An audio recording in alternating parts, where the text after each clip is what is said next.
બોલો શું કામ છે? તમે ગળસી લીધું ને? મેં ગળસી લીધું. માર શેરીના છોકરા પૂછતા હતા જીજાજી કેવા છે, જીજાજી કેવા છે. મેં કહી દીધું આપણી શેરીમાં ઓલો ખૂટિયો નથી આવતો રોજ આમથી આમ દોડતો હોય એની જેવા છે. ઈ ખૂટિયાને હું રોજ રોટલી નાખું છું.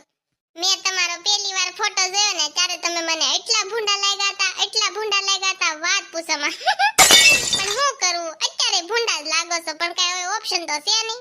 અને ક્યાંક બહાર નીકળો ને તો તૈયાર થઈને નીકળાય. માર માસીની છોકરી તમારી બાજુમાં જ રહે છે ને ઈ એમ કહેતી હતી જીજાજી તો સવારમાં ફાટેલી ચડ્ડી પહેરીને દૂધ લેવા જતા હતા. અને તૈયાર ન થાવ ને તો કાઈ નહીં પણ મોઢું તો ધોવાય ને. માર માસીની છોકરી એમ કહેતી હતી જીજાજીએ તો સવારમાં બ્રશ એ નતું કર્યું ને આંખોમાં શીપડા ભર્યા હતા ને મોઢામાં હુકાઈ ગયેલું થૂક ભર્યું હતું. હા આવું ન હોય. અને મેં તમને 1000 વાર ના પાડી છે તમારે મને આ ટાણે ફોન નહીં કરવાનો. મેં આ ટાણે ગળસવા બેઠા હોય ને તમારે ન ગળસવાનું હોય. હું કીધું?